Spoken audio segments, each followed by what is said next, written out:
BNP একাই সবকিছু দখল করতে যাচ্ছে, এরকম একটি অভিযোগ আমরা দেখতে পাচ্ছি। সর্বশেষ বাংলাদেশ ক্রিকেট বোর্ডও আসলে এটার মধ্যে ছাড় পায় নাই। বাংলাদেশ ক্রিকেট বোর্ডকে ভেঙে দিয়ে এটাকে একটা অ্যাডহক কমিটি করা হয়েছে।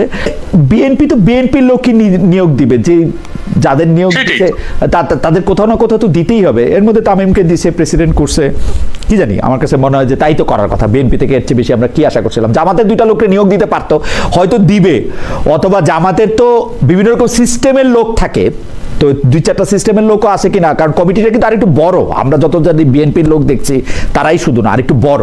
জামাতের 2জন থাকলেও বা পরে বাইর হইলে যে এরা আসলে জামাত ছিল, এনসিপি কে হয়তো দিবে, যাই হোক আমি জানি না। কামাল ভাই আপনি একটু বলেন।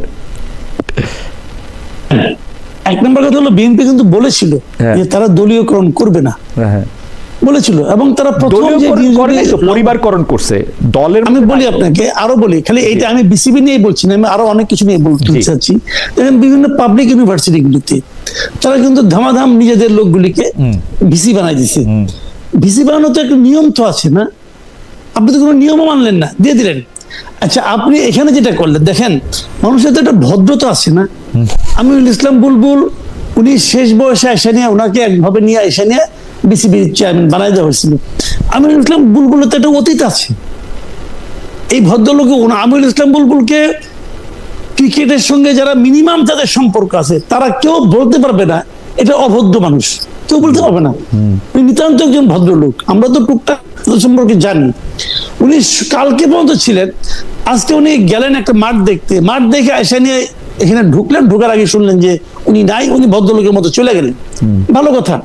কাকে কে আনলেন, কেন আনলেন, এবং এরা কারা?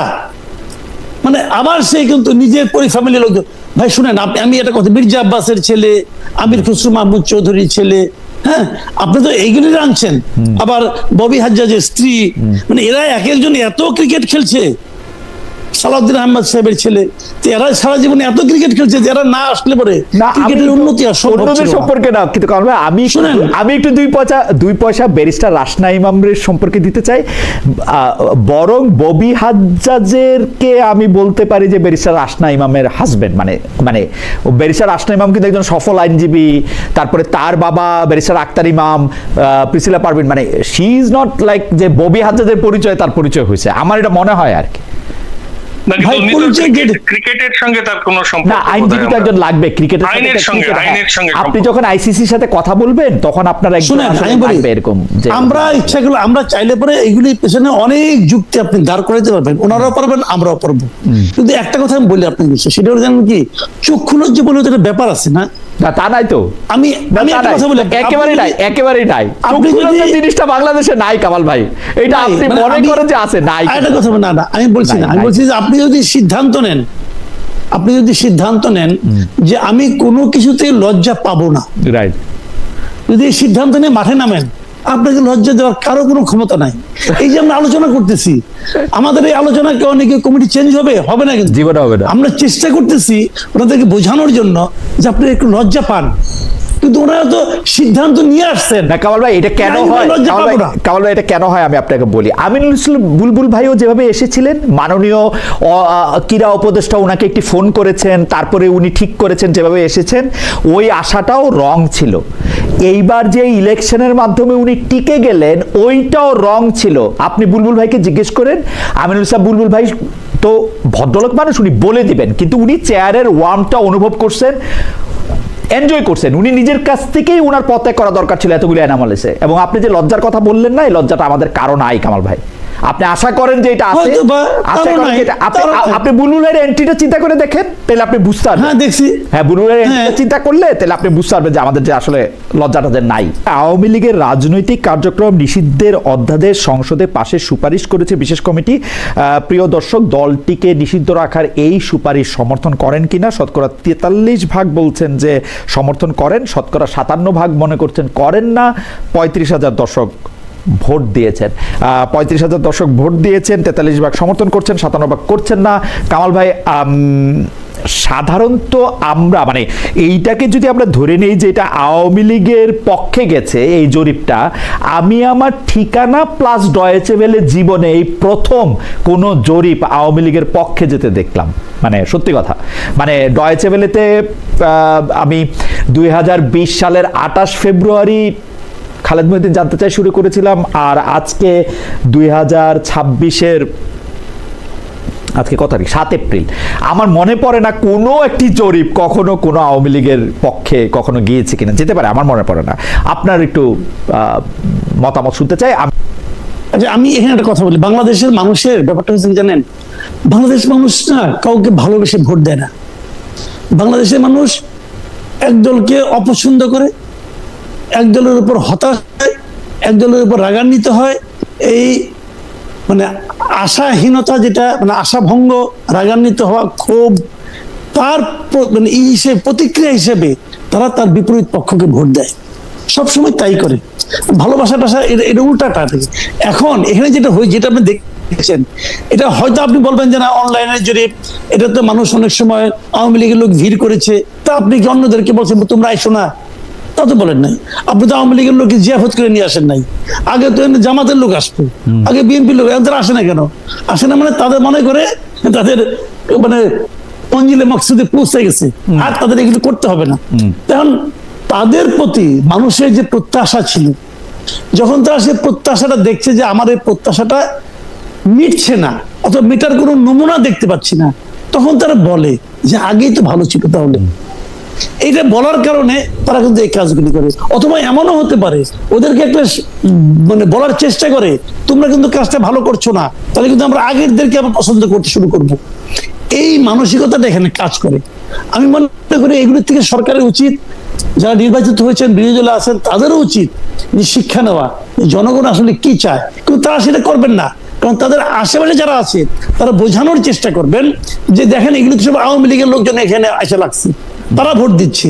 কিন্তু তখন আবার নেতা জিজ্ঞাসা করবেন না, তোমরা যে ব্যাখ্যাটা দিচ্ছ এই ব্যাখ্যাটা আগে কেন হলো না, এখন কেন হচ্ছে? নেতা এই কথাটা জিজ্ঞাসা করলে হয়ে যেত, হবে না। এটা এইভাবে চলবে। তারা এই বলতে মুখস্থ বলবে এগুলো আওয়ামী লীগের বট বাহিনী আসছে, তারা ভোট দিচ্ছে অনলাইনে, বলবে, বলে একজনের মানসিক শান্তি পাবে। তো এই মানসিক শান্তি আগেও পাই। আচ্ছা কামাল ভাই, এই প্রশ্নটা আপনাকে আমি প্রতিবার করি, এইবারও একটু করি। কামাল ভাই, আপনি তো আওয়ামী লীগের আমলে আওয়ামী লীগের কট্টর সমালোচকদের একজন ছিলেন, যতটুকু করা গেছে আপনি তার থেকে একটু বেশিই করছেন। আমি এরকমই বলি অনেক সময় মানুষের মানে কমফোর্ট জোন থেকে বাইরে আপনি সমালোচনা করছেন। আপনার কাছে কি মনে হয় যে আওয়ামী লীগের সমালোচনা আপনি যেসব কারণে করছেন তার কোনো একটা জিনিস আপনি যাদেরকে আওয়ামী লীগ বলেন তারা এন্ডোর্স করে, তারা মনে করে যে না এটা আসলে সমালোচিত হওয়ার মতো জায়গা, তাইলে আমরা বা আমরা আপনার কাছ থেকে এইটা কেন শুনবো যে ওই লোকদের প্রপার অধিকার, প্রপার সবকিছু, তাদেরকে কেন আমরা সেই পেটোয়া বাহিনীর অংশ হিসেবেই ভাববো না? যদি কেউ এই প্রশ্ন করে তাহলে আপনি এটা কি বলেন? কারো মুখে শুনছেন কোনো এই জিনিসটা আসলে ঠিক হয় নাই? কারো মুখে জীবনে? না, আমি বলি আপনাকে, আমি ওদের অনেকের মুখে শুনছি, মানে গোপনে, অনেকের মুখে মানে অফ দ্য রেকর্ড। আমাকে তারা পার্সোনালি ফোন করছে, অনেকে ফোন টোন করে পার্সোনালি, রাইট? করে কেন? আমার নাম্বার তো তাদের কাছে আছে। এবং তারা যদি আমাকে ফোন করে, আমি হ্যালো বলি, রাইট, হ্যালো বলার পর আমিও কথা বলি, কিন্তু আমার সাথেও কথা বলে, মানে আমার সাথেও কথা বলে, ভদ্রলোক করা ভালো জন্য। হ্যাঁ, এখন যারা বিরাট ভদ্রলোক ভাই, হ্যাঁ, এত ভদ্রতা আগে দেখি নাই, রাইট, যে করে। এবং তাদের মধ্যে কিন্তু আমি অনেকের কণ্ঠে শুনেছি যে আমরাও অনেক ভুল করেছি, এবং ওনারা নিজেকে বাঁচাইয়া অন্যদেরকে দায়ী করে, বলে যে নেতৃত্ব পাত্তা দিতেন না, অমুককে পাত্তা দিতেন, আবার যখন অমুক ফোন করে সে আবার তমুকের কথা বলে, এগুলি বলে। কিন্তু আবার এটাও বলে সঙ্গে সঙ্গে তাদের ভাষা বা চেঞ্জ হয়, আবার এটাও বলে যে এই পতনটা নাকি একটা ষড়যন্ত্রের ফসল, এটাও তারা বলে এক ধরনের মানে মানে তৃপ্তি পাওয়ার চেষ্টা করে, এগুলো তারা বলে। কিন্তু বাস্তবতা যেটা, এই আওয়ামী লীগের, আমি যেটা মনে করি যে আওয়ামী লীগ কিন্তু মানুষের মধ্যে আওয়ামী লীগের প্রতি এক ধরনের সিম্প্যাথি কিন্তু ধীরে ধীরে বাড়ছে। এটা বাড়ছে কেন জানেন? এটা যতটা না আওয়ামী লীগের শাসন আমলের কথা মনে করে পড়ছে তা না, মানুষের একটা হিউম্যান নেচার আছে। আজকে যখন আপনার মাথা ব্যথা করে, আপনি কিন্তু আজকের মাথা ব্যথা নিয়ে কাতর হয়ে যান, কিন্তু 7 দিন আগে যে আপনি এর চেয়ে দ্বিগুণ মাথা ব্যথা ছিল ওটা কিন্তু আপনি ভুলে যান। এখন কিন্তু সেই সমস্যাটাই হচ্ছে। মানুষ আজকের সমস্যা নিয়ে চিন্তা করছে, যাই দিন ভালো একটা কথা আছে না, তারা ওই লাইনে যাচ্ছে। এখন এইটা হলো কি, এটা হইতো না, এটা কিন্তু কিছুই হতো না। আওয়ামী লীগ কিন্তু ফিরে আসবে, যে যাই বলুক ভাই, আওয়ামী লীগ ফিরে আসবে। যত তাকে আপনি আটকানোর চেষ্টা করবেন তত প্রবল ভাবে সে ফিরে আসবে। এটা হলো কি মানে একদম স্বাভাবিক, যেটা জামাতের ক্ষেত্রে হয়েছে। কিন্তু এই জিনিসগুলো হতো না যদি ডক্টর ইউনূস এবং এই মানে আপাতত আমি তাদেরকে রাজনৈতিক ভাবে অশিক্ষিত মনে করি, এই যে এই লোকগুলো এই হামবরা ভাব নিয়ে আওয়ামী লীগের রাজনীতিকে এরকম স্থগিত অথবা নিষিদ্ধ না করতো। আওয়ামী লীগ যদি ইলেকশন করতে দিতেন, আওয়ামী লীগ 10-12 আসন বা যে জিনিসটা নেপালে হয়েছে, নেপালে তো তারা তো অলিকে আটকায় নাই, অলি ওপেন ছিল, ঘুরছে, ভোট চাইছে, তারা শিক্ষা দিয়ে দিছে। এই শিক্ষাটা যদি পাবলিক দিত তাহলে কিন্তু কোনো প্রবলেম হতো না, দেখতেন আওয়ামী লীগের কি। কিন্তু সেই জিনিসটা এরা করে নাই, এরা করছে যে আমি থামাই দিলাম, হটাই দিলাম।